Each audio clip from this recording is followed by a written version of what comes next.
જે ઘટના ઘટી છે ત્યાંથી 100 મીટરના અંતરે આ સોસાયટી આવેલી છે। આ સોસાયટીના દ્રશ્યો સંધ્યા તમે સીધા જોઈ રહ્યા છો કે અહીંયા આ બાલ્કનીના તમામ લોકો જે વસવાટ જે છે તે કરતા નજરે પડી રહ્યા છે।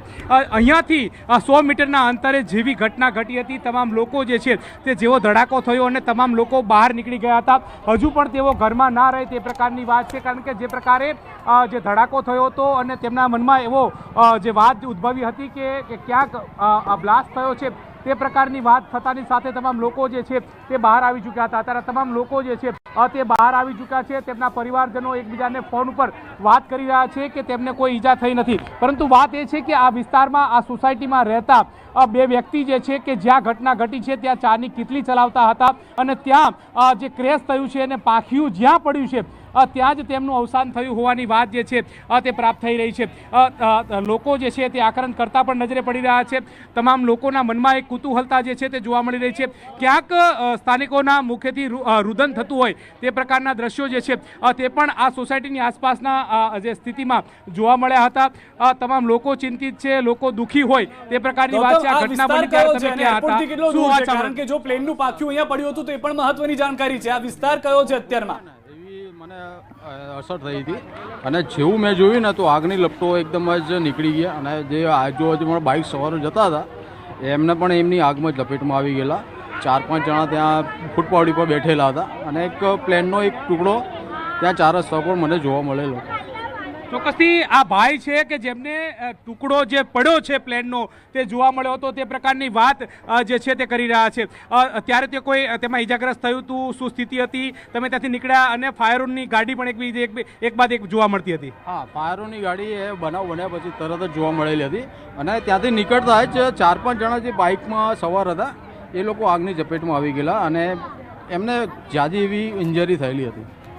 કાકા, ધડાકો થયો, તમે સૂતા હતા ઉપર, ક્યાં હતા કે શું થયું હતું? શું જોયું તમે? હું હાજર જ નહોતો। તમે શું જોયું? નહીં, ધડાકો જ સાંભળ્યો હતો અહીંયા, ધડાકો સાંભળ્યો હતો અહીંયા। પછી બધા દોડી નીચે આવ્યા અમે, પછી દોડ ગયા ત્યાં સુધી તો કોઈને જવા નતા દેતા ત્યાંથી। ધડાકો જોરદાર થયો હતો। તમારી સોસાયટીના 2 રહીશોનું મોત થયું છે, આવી વાત છે? આજે પણ નહોતો। ગૌતમ, વિસ્તાર કયો છે? એરપોર્ટથી કેટલો દૂર છે આ વિસ્તાર? જો પ્લેનનું પાંખ્યું પડ્યું છે તો જગ્યા મહત્વની છે। ગૌતમ, જાહેર એવી માહિતી નહીં મળી કે એમનો પરિવાર પતી ગયો છે કે જીવિત છે કે એવું। ચોક્કસથી આ વિસ્તારની વાત કરીએ તો આ મેઘાણીનગરનો વિસ્તાર છે કે જ્યાં ઘટના ઘટી છે ત્યાંથી 100 મીટરનો વિસ્તાર જે છે તે જોવા મળી રહ્યું છે। આ વિસ્તારની વાત કરીએ તો ગિરધરનગરના છાપરા તરીકે આ વિસ્તાર જે છે તે ઓળખતા હતો। ત્યાં પુનર્વસનની જે આ સોસાયટી જે છે તે નિર્માણ થઈ હતી। ન્યૂ લક્ષ્મીનગર તરીકેનો જે વિસ્તાર જે છે તે જોવા મળતો હોય છે। આ પ્રકારની વાત આ સ્થાનિકના મુખેથી સાંભળવા મળી છે। આ તમામ માજીઓ જે છે તે સાંજના સમયે એટલે કે ઘરે રહેતા હોય છે અને તમામે અવાજ સાંભળ્યા બાદ અહીંયા બેઠા છે, અહીંથી ઘરે નથી જવું તે પ્રકારની વાત તેમના મુખેથી સાંભળવા મળી રહી છે। બાદ તમે આ ઘટના બની તમે ક્યાં હતા? કેવો અવાજ થયો હતો અને કેટલો ડર લાગતો? દવાખાનામાં પીપીસીમાં લખવાની હોસ્પિટલ હતી, એકદમ 1:30 વાગે અવાજ આવ્યો કે ભરામ લઈને એકદમ અવાજ, તો અમે તો ઊભા થઈને જોયું ને તો બાજુ એમ કારું મેં સંધારો લાગતું હતું તો અમે તો કોઈ ટીવી પાસે હરકા, અમને તો એવું નતું ખબર કે ઘોડા ક્યાં બાબાજુ હરકા। તમે ક્યાં હતા બા?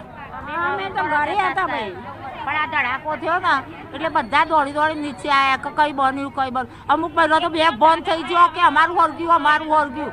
પેલી ભાઈ તો 1 કલાકે ફોન આવ્યો એનો, 1 કલાકે ફોન આવ્યો।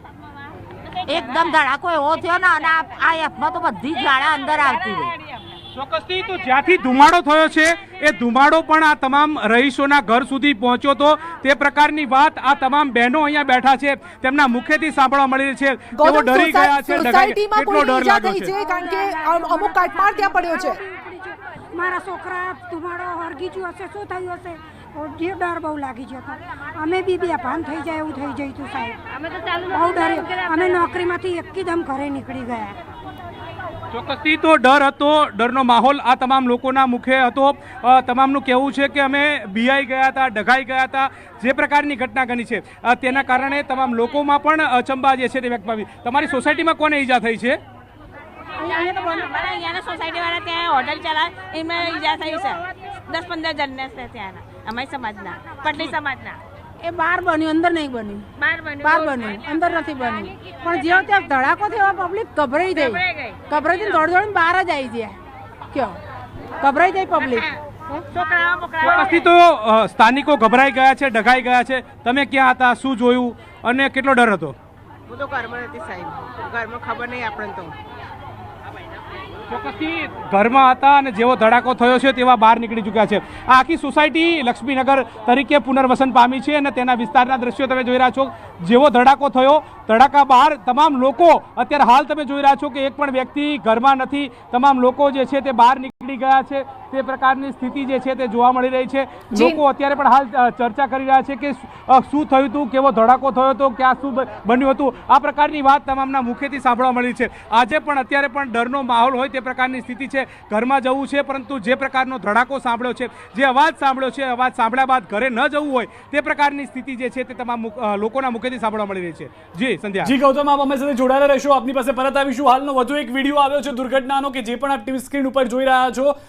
હાલમાં જે ઘટના ઘટી હતી તેને બાદ જે પરિસ્થિતિ થઈ હતી કે આખો વિસ્તાર જે હતો ત્યાં આગળ ધુમાડાના વાદળો છવાઈ ગયા હતા. એટલી ભયંકર ઘટના ઘટી છે.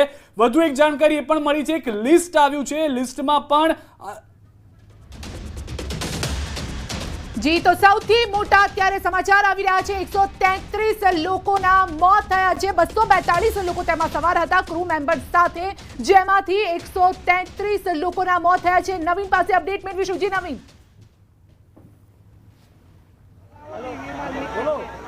જી બિલકુલ સંધ્યા, જે રીતે અત્યારે સમાચાર અને મળી રહ્યા છે કે આ ઘટનાક્રમમાં અત્યાર સુધીમાં 130થી વધુ ડેડ બોડી જે છે તે સિવિલ હોસ્પિટલના પીએમ રૂમમાં મોકલવામાં આવી છે. એટલે ખૂબ જ દુઃખદ સમાચાર છે સંધ્યા કે આટલા બધા જે છે ડેડ બોડી નીકળી રહ્યા છે. અને અમે પણ પહેલાં જ કીધું હતું કે ઉમ્મીદ ઓછી છે, પરંતુ ક્યાંક ને ક્યાંક ઉમ્મીદ બનાવી હતી લોકોએ કે ક્યાંક બચાવી શકીએ. પરંતુ આપ જોઈ શકો અત્યારે પણ લાઈવ કે બોડી નીકળી રહી છે. અત્યારે પણ બોડી નીકાળવાની કામગીરી જે છે તે કરવામાં આવી રહી છે. લાઈવ ડેડ બોડી જે અત્યારે આપ જોઈ શકો છો અહીંથી દ્રશ્યોમાં કે નીકળી રહી છે. એટલે અત્યારે જે સમાચાર મળી રહ્યા છે 133 ડેડ બોડી જે છે અત્યાર સુધીમાં સિવિલ હોસ્પિટલમાં પહોંચાડી દેવામાં આવી છે અને હજી પણ લોકોને બહાર કાઢવામાં આવી રહ્યા છે.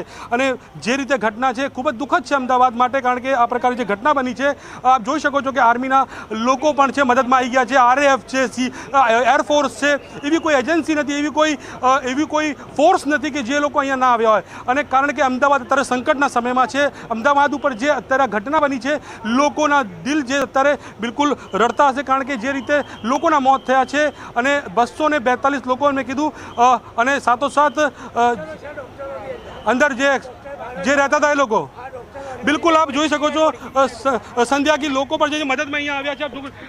કોણ કેટલા લોકો અત્યારે 190 ફ્લાઇટમાં અમદાવાદ લંડન. નહીં અત્યારે અહીંયા ડોક્ટરો બી રહેતા હતા, ડોક્ટરો બી હતા અંદર, ડોક્ટર્સ પીજી વાળા હતા, જે લોકો પણ બચારા લંચ માટે આવેલા દે હેવ નો ચાન્સ. એમને કોઈ ચાન્સ અહીંયા કેટલા લોકો રહેતા હતા? બે ફ્લેટમાં બધા લગભગ બધા ડોક્ટર રેસિડેન્સ બધા લોકો સંધ્યા અડધા તો ડ્યુટી ચાલુ હતી એટલે તો ત્યાં હતા, બચી ગયા. લંચ ટાઈમ હતો, બચારા લંચ ટાઈમમાં બપોરે આવ્યા હતા એવું આપ હતું. લોકો અહીંયા રહો છો શું? અમે અહીંયા લોકલ છીએ, અમે ક્યારના સેવામાં જ છીએ બધા અમે લોકો. ક્યારના બધી બોડીઝ બી અમે શરૂઆતમાં કાઢી છે અને અત્યારે પણ હેલ્પમાં જ છીએ અમે લોકો. બિલકુલ સંધ્યા.